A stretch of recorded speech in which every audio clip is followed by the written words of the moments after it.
तो गाइस कैसे हैं आप सब लोग। ट्रू डीमन के एपिसोड 49 के साथ हाजिर हो। तो लास्ट एपिसोड के एंड पे हमने देखा था कि हमारा जियोन जो होता है वहां पर उस वैली के अंदर जंप लगा देता है जहां पर बहुत सारी स्पिरिट्स होती हैं। वो सारी वेंजफुल स्पिरिट्स जो होती हैं उससे लाइव बंदे को देखने के बाद बहुत ज्यादा खुश हो जाती हैं और उसकी बॉडी के ऊपर कब्जा करना चाहती है, क्योंकि अगर किसी ने उसकी बॉडी के ऊपर कब्जा कर लिया तो वहां पर से बाहर जा पाएगी। लेकिन हमारा जियोन भी वहां पर अपने मास्टर की दी हुई रिंग को यूज करता है, वहां पर मैजिकल एन्चेंटमेंट्स को यूज करते हुए अपने इर्द गिर्द एक बैरियर क्रिएट कर लेता है। लेकिन उसका बैरियर इतना पावरफुल नहीं होता, क्योंकि वहां पर जो स्पिरिट्स होती हैं वो बहुत ज्यादा होती हैं। उनकी ज्यादा वैल्यू उनकी तादाद ज्यादा होने की वजह से वो सारी जो होती हैं उसके बैरियर के साथ बार बार आकर टकराती हैं। तुम्हारा जियोन कहता है कि लगता है कि जहां पर मेरे लिए काफी ज्यादा मुश्किल होने वाला है, ये सारी की सारी तो जहां पर मेरे बैरियर के साथ टकरा रही हैं। तो वहीं पर नीचे पानी होता है, हमारा जियोन जो होता है अपने बैरियर के साथ वहां पर उस पानी के अंदर चला जाता है और वो कहता है कि मैंने जहां पर सुना था कि पानी के घोस्ट जो होते हैं वो ज्यादा पावरफुल होते हैं। मुझे जहां पर ब्लू स्पिरिट नहीं बताया था, ब्लू स्पिरिट ने बताया था कि पानी के बीज बहुत ज्यादा पावरफुल होते हैं और इसी के साथ ही वो उसकी जो होती है बैरियर होता है उसके बैरियर को वहां पर तोड़ना शुरू कर देते हैं। तुम्हारा जियोन कहता है कि इतनी आसानी से तुम इसे नहीं तोड़ पाओगे। और इसी के साथ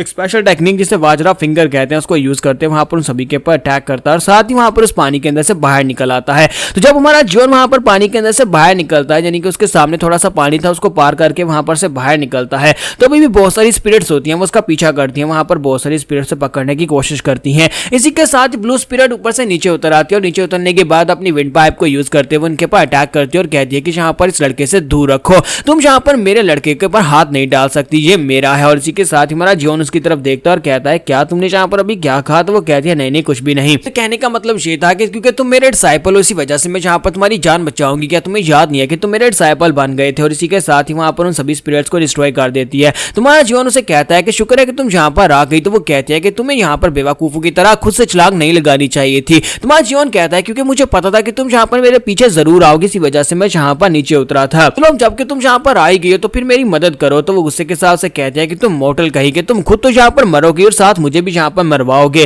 तुम्हारा जियोन उसे कहता है कि नहीं मैं जहां पर मरने के लिए नहीं आया, लेकिन नीचे आने के बाद मैं जहां पर देख रहा हूं कि सिचुएशन काफी ज्यादा बुरी नहीं है, यानी कि ये सारी की सारी वेंजफुल स्पिरिट्स जो है ये तो तुमसे बहुत ज्यादा डर रही है, इनमें से कोई भी जहां पर तुम्हारे करीब नहीं आ रही, यानी कि मैं बड़ी आसानी से इन सभी को एब्जॉर्ब कर सकता हूं। तो ब्लू स्पिरिट से कहते हैं कि बेवकूफ लड़के, यहाँ पर असली खतरा ये नहीं है, ये सारी की सारी स्पिरिट्स तो बहुत ज्यादा वीक है, मैं बड़ी आसानी से इन सभी को एब्जॉर्ब कर लूंगा, मैं इनकी डेथ की एनर्जी को एब्जॉर्ब कर जाऊंगा, मैं इनको डिवावर कर लूंगा। तो ब्लू स्पिरिट से कहते हैं कि नहीं तुम्हें यहाँ पर खतरा इनसे नहीं है बल्कि ऊपर देखो। और इसी के साथ ही हमारा जियोन जो होता है वहां पर ऊपर देखता है, ऊपर बहुत सारी ऐसी रिजेंटफुल स्पिरिट्स होती हैं जो कि वेंजफुल स्पिरिट्स होती है और वो पिछले कई अरसे से यहाँ पर दूसरी स्पिरिट्स को डिवावर करके अपने आप को इवॉल्व कर चुकी होती हैं। तो वो उसे कहती है कि देखो वहां पर इतनी सारी स्पिरिट्स हैं, ये सारी की सारी स्पिरिट्स अगर मिलकर तुम्हारे पर अटैक करेंगी तो फिर तुम इनसे बच नहीं पाओगे, क्योंकि ऐसी स्पिरिट्स जो होती हैं इनको किसी का कोई डर नहीं होता, जहां तक कि इनको ब्लू स्पिरिट से भी डर नहीं लगता। हालांकि मैं इनसे ज्यादा स्ट्रांग हूं, लेकिन इसके बावजूद ये सभी लोग, क्योंकि ये वेंजफुल स्पिरिट्स इसी वजह से किसी से डरती नहीं है, अगर सभी एक साथ मिलकर अटैक करेंगी तो फिर तो यहाँ पर मैं भी तुम्हें बचा नहीं पाऊंगी।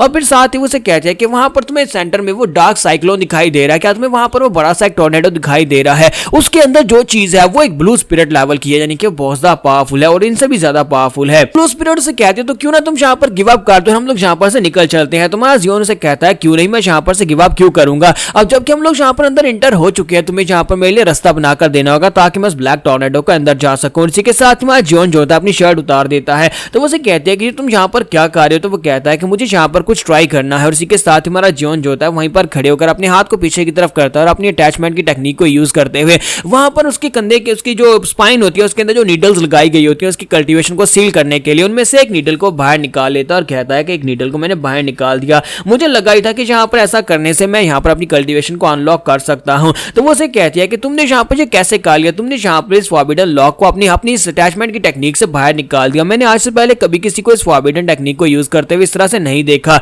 तुम्हारा जियोन वहां पर सोच रहा होता है कि मैं यहाँ पर अगर सभी नीडल्स को निकाल दूंगा तो मैं यहाँ पर अपनी कल्टीवेशन को यूज कर पाऊंगा, और एक एक करके वो सारी की सारी नीडल्स को निकाल देता है। सारी नीडल्स को निकालने के बाद क्योंकि उसने बहुत सारी डेथ की एनर्जी को वहां पर से एब्जॉर्ब किया था, अब नजर आ रहा था कि उसकी कल्टीवेशन पहले से बढ़ गई होती है। तो वो कहती है कि अब आपकी इसकी कल्टीवेशन बहुत ज्यादा बढ़ गई है, अगर ये यहाँ पर सारी की सारी स्पिरिचुअल एनर्जी को भी एब्जॉर्ब कर लेता है तो मुझे लगता है कि ये बहुत ही जल्दी एक मास्टर बन जाएगा। तुम्हारा जियोन कहता है कि अब मुझे यहाँ पर काफी ज्यादा अच्छा महसूस हो रहा है। तो ब्लू स्पिरिट से कहते हैं कि तुम वहां पर ऊपर भी तो नीडल्स को निकाल सकते थे, तुम यहाँ पर आकर इस नीडल्स को क्यों निकाला है? तुम्हारा जियोन कहता है कि तुम्ही तो कहा था कि एक पीक लेवल का मास्टर जो होता है वो हमारी कल्टीवेशन में चेंजेस को महसूस कर सकता है, अगर मैं ऊपर अपनी नीडल्स को निकालता और कल्टीवेशन को यूज करता तो किसी मास्टर को पता चल जाता और वो लोग मुझे मार डालते। इसी वजह से मैं यहाँ पर इस जगह के ऊपर आकर यूज कर रहा हूँ, क्योंकि यहाँ पर डेथ की एनर्जी बहुत ज्यादा है, तो कोई भी यहाँ पर मेरी कल्टीवेशन को सेंस नहीं कर पाएगा। तो वो उसे कहती है कि हाँ ये बात तो बिल्कुल ठीक है, और इसी के साथ हमारा जियोन उसे कहता है कि अब यहाँ पर मुझे सामने की तरफ जाना होगा, यानी कि मुझे उस साइक्लोन के अंदर जाना है और वहां पर जाकर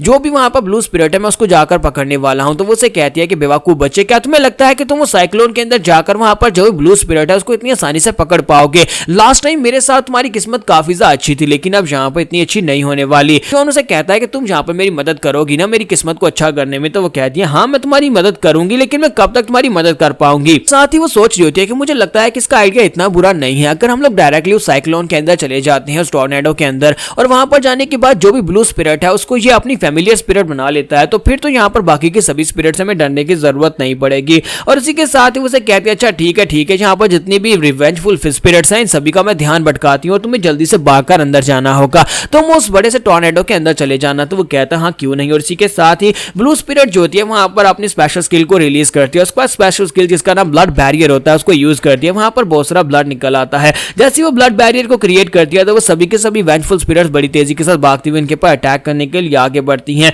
जब वो उनके पर अटैक करने के लिए आगे बढ़ रही होती है, हमारा जियोन भी उसी टाइम सेम टाइम पे वहां पर सामने की तरफ भागना स्टार्ट करता है, क्योंकि उस बड़े टॉर्नेडो के अंदर उसके लिए रास्ता ओपन होता है। वहां पर से बहुत सारी चेन्स उसके ऊपर अटैक करती है, लेकिन वो उन चेन्स को अवॉइड करते हुए बड़ी तेजी के साथ अंदर चला जाता है। हमारा जियोन जो है वहां पर उन सभी स्पिरिट से बचते हुए आगे की तरफ बढ़ आता है, क्योंकि वहां पर स्पिरिट्स जो होती हैं वो पीछे की तरफ भागने की कोशिश कर रही होती है, क्योंकि अंदर जो भी चीज होती है वो उन सभी स्पिरिट्स को पकड़ पकड़ कर खा रही होती है। और इसी वजह से हमारा जियोन कहता है कि लगता है कि अंदर कोई बहुत ही खतरनाक चीज है, और इसी के साथ ही जियोन जो होता है वो टॉर्नेडो के अंदर चला जाता है। टॉर्नेडो के अंदर जाने के बाद हमारा जियोन वहां पर देखता है एक बड़ा सा बेबी बैठा होता है, एक बड़ा सा स्पिरिचुअल बेबी वहां पर उन सभी स्पिरिट्स को पकड़ पकड़ कर खा रहा होता है। तो जियोन कहता है कि अब ये क्या सिचुएशन है, ये तो एक बड़ा सा स्पिरिचुअल बेबी है, एक डेविल बेबी है, लेकिन ये यहाँ पर कर क्या रहा है? तो इसी के साथ ही दिखाते हैं कि हमारा जियोन जब उस बेबी की तरफ देख रहा था, बड़ा सा डेविल बेबी जो होता है वो भी जियोन की तरफ देखता है। उसे देखने के बाद वो बहुत ज्यादा खुश हो जाता है और कहता है कि एक जिंदा इंसान, एक जिंदा इंसान, इतने अरसे के बाद यहाँ पर एक जिंदा इंसान आया है, इसमें तो बहुत ज्यादा मजा आने वाला है, मैं एक जिंदा इंसान खाऊंगा।